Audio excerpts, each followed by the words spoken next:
Hello everyone, welcome है आप सबका जी के टुवर्ड चैनल पर। और आज के इस वीडियो में हम ये देखने वाले हैं कि ग्रुप डी साइंस का कौन कौन सा सिलेबस है और किस चैप्टर से कितने ज़्यादा क्वेश्चंस पूछे जाते हैं।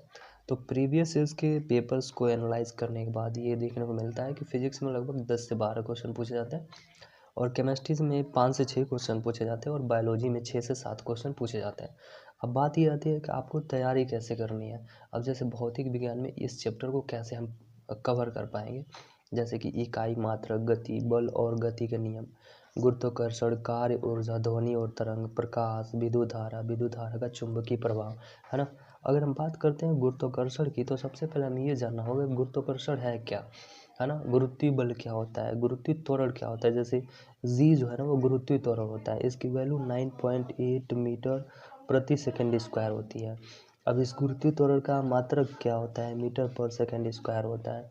अगर हम पृथ्वी के सरफेस पे हैं तो जी की वैल्यू कितनी होती है। अगर हम सरफेस से ऊपर की तरफ जाते हैं तो जी की वैल्यू घटती है बढ़ती है। अगर हम पृथ्वी के केंद्र की तरफ बढ़ते हैं तो जी की वैल्यू बढ़ती है घटती है। अगर हम पोल की तरफ जाते हैं तो वैल्यू बढ़ती है फिर घटती है। ये सारी चीज़ें हमें पता होनी चाहिए। अगर पृथ्वी की तरफ कोई पिंड गिर रही है तो उसकी गुरुत्वीय त्वरण की वैल्यू बढ़ती है या घटती है, ये सारी चीज़ें पता होनी चाहिए। अगर हम ध्वनि तरंग की बात करते हैं, अगर हम बात करते हैं ध्वनि की, तो सबसे पहले हमें ये पता होना चाहिए कि ध्वनि किस चीज़ में ज़्यादा तेज़ चलती है, रफ्तार से ट्रांसफ़र होती है। जैसे कि सॉलिड में होती है या फिर लिक्विड में होती है या फिर गैस में होती है।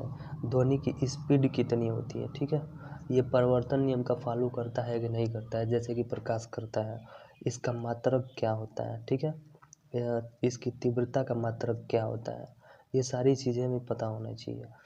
और तरंग क्या होता है ना। तरंग में अनुदैर्ध्य तरंग क्या होता है, अनुप्रस्थ तरंग क्या होता है, ये सारी चीज़ें एकदम डीप में पता होना चाहिए, फिर जाके आप एक अच्छा स्कोर कर पाएंगे। अब बात करते हैं रसायन विज्ञान की, तो इसमें कौन कौन से चैप्टर आपको पढ़ने हैं। परमाणु और अणु, परमाणु संरचना, रासायनिक अभिक्रिया, अम्ल, क्षार, लवण, धातु एवं अधातु, कार्बनिक एवं उनके यौगिक तत्वों का आवर्त सारणी। तो अगर केमिस्ट्री पढ़ने की अगर बात करें तो मान लीजिए हम अम्ल और क्षार लवण पढ़ रहे हैं, तो हमें ये पता होना चाहिए कि HCl क्या है, मतलब अम्ल है क्षार है। NaOH क्या है, अम्ल है क्षार है। NaCl क्या है, अम्ल है या क्षार है। MgOH का होल ट्वाइस, ये सब क्या है। अम्ल का स्वाद कैसा होता है ये पता होना चाहिए, क्षार का स्वाद कैसा होता है ये पता होना चाहिए। सबसे प्रबल अम्ल क्या होता है, Cl होता है, ये पता होना चाहिए, है ना। सबसे दुर्बल अम्ल पता होना चाहिए। ये सारी चीज़ें पता होनी चाहिए। ये भी चीज़ें पता होनी चाहिए कि जब हम अम्ल को पानी में डिजॉल्व करते हैं, घोलते हैं, तो कौन सा आयन देता है। अम्ल H+ आयन देता है या फिर हाइड्रोनियम आयन देता है, ठीक है। वैसे ही अगर हम NaOH को जल में डिजॉल्व करते हैं तो जो भी क्षार होता है वो OH आयन देता है, ठीक है। अम्ल और क्षार एक दूसरे से रिएक्शन करते हैं तो क्या बनाते हैं, ये सारी चीज़ें क्लास 10 में दी हुई हैं, आप अच्छे से इसका गहन कर सकते हैं। और सबसे ज़्यादा अगर क्वेश्चन हमें देखने को मिलता है तो तत्वों का आवर्त सारणी से पूछा जाता है। तो तत्वों का आवर्त सारणी जब भी आप पढ़ेंगे तो एक पहले वाली आवर्त सारणी आपको देखने को मिलेगी और एक आधुनिक देखने को मिलती है जो मोसले द्वारा बनाया गया है। तो पहले जो बनाया गया था वो किस आधार पे, यानी कि किस बेस पे बनाया गया था, और आधुनिक किस बेस पे बनाया गया है, ठीक है। और उसमें कितने वर्ग होते हैं, कितनी उसमें मतलब सारणी होती है, कितने एलिमेंट होते हैं, कौन से एलिमेंट +2 चार्ज रखते हैं, +3 चार्ज रखते हैं, है ना। उसमें नोबेल गैसेस क्या होती हैं, वर्ग 18 में होती हैं। ये सारी चीज़ें आपको अच्छे से जानकारी होनी चाहिए, फिर आप एकदम 100% श्योर है कि 25 में 25 स्कोर कर पाएंगे। अब अगर हम बात करें जीव विज्ञान, तो जीव विज्ञान में आपको ये चैप्टर्स पढ़ने हैं। जीवन की मूल इकाई, कोशिका, मानव शरीर, पादप विज्ञान, पौधों में प्रजनन, जैव प्रक्रम, नियंत्रण और समन्वय, आनुवांशिकी एवं जैव विकास, हमारा पर्यावरण। तो आप क्लास 10, 9 और 10th का बुक जो है वो फॉलो कर सकते हैं, NCERT का। तो इसमें सबसे ज़्यादा क्वेश्चन अगर पूछा जाता है तो फोटोसिंथेसिस यानी कि प्रकाश संश्लेषण से पूछा जाता है कि प्रकाश संश्लेषण किसके द्वारा होता है, क्या ज़रूरी है। जैसे प्रकाश संश्लेषण में सनलाइट की ज़रूरत होती है, ठीक है।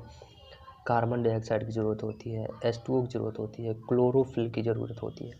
तो इसी ऑप्शंस में से आपको 4 ऑप्शंस दे देगा, आप पूछेगा किसकी ज़रूरत नहीं होती है, उसके जगह पे कुछ और डाल देगा, ठीक है।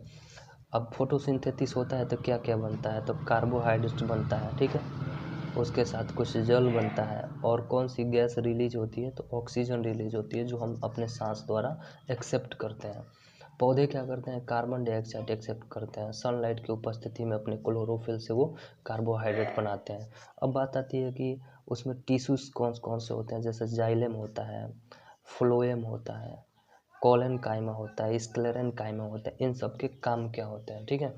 जैसे पौधों में फ्लेक्सिबिलिटी कहाँ से आती है, लचीलापन, ठीक है। आंधी वगैरह चलता है तो पौधे जो है ना वो झूमते हैं, तो उनमें लचीलापन किसके कारण होता है, तो कॉलन काइमा के कारण होता है, ठीक है। उसमें उत्तक क्या होते हैं, सेलुलोज क्या होता है, ये सारी चीज़ें आपको एकदम डीप में पता होनी चाहिए, फिर जाके आप 25 में 25 स्कोर कर पाएंगे, ठीक है। तो अगर वीडियो अच्छा लगा हो तो लाइक ज़रूर कर दीजिएगा, और नया है तो चैनल को सब्सक्राइब भी कर लीजिएगा।